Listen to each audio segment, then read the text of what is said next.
बोलिए वृंदावन बिहारी लाल की जय। भक्तजनों, आज मैं आप सभी के समक्ष भाद्रपद मास की अजा एकादशी का महात्म प्रस्तुत करने जा रही हूँ। एक बार द्वापर युग में कुंती पुत्र युधिष्ठिर जी ने श्री कृष्ण जी से कहा, जनार्दन, अब मैं ये सुनना चाहता हूँ कि भाद्रपद मास के कृष्ण पक्ष में कौन सी एकादशी होती है, कृपया विस्तार से बताइए। भगवान श्री कृष्ण जी बोले, राजन, एक चित्त होकर सुनो। भाद्रपद मास के कृष्ण पक्ष की एकादशी का नाम अजा है। वह सब पापों का नाश करने वाली बताई गई है। जो भगवान ऋषिकेश का पूजन करके इसका व्रत करता है, उसके सारे पाप नष्ट हो जाते हैं। पूर्व काल में हरिश्चंद्र नामक एक विख्यात चक्रवर्ती राजा हो गए हैं, जो समस्त भूमंडल के स्वामी और सत्य प्रतिज्ञ थे। एक समय किसी कर्म का फल भोग प्राप्त होने पर उन्हें राज्य से भ्रष्ट होना पड़ा। राजा ने अपनी पत्नी और पुत्र को बेचा, फिर अपने आप को भी बेच दिया। पुण्यात्मा होते हुए भी उन्हें चंडाल की दास्ता करनी पड़ी। वे मुर्दों का कफन लिया करते थे।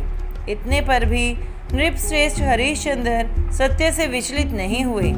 इस प्रकार चंडाल की दास्ता करते हुए उनके अनेक वर्ष व्यतीत हो गए। इससे राजा को बड़ी चिंता हुई। वे अत्यंत दुखी होकर सोचने लगे कि क्या करूं, कहाँ जाऊं, कैसे मेरा उद्धार होगा।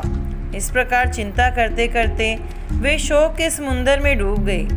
राजा को आतुर जानकर कोई मुनि श्रेष्ठ उनके पास आए। वे महर्षि गौतम थे।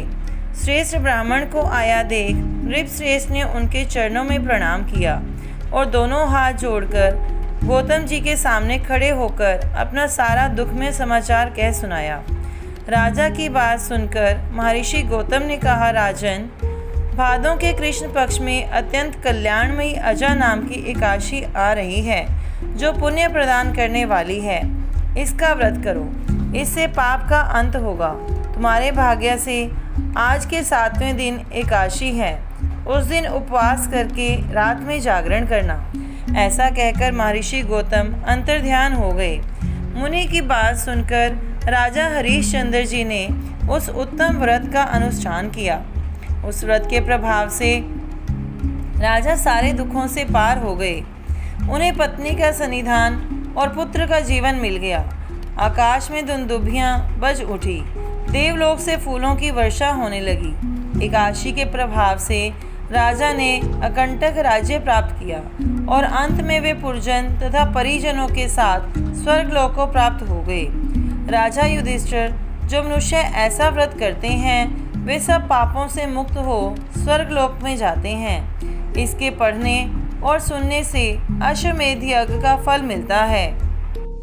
बोलिए श्री कृष्ण भगवान की जय।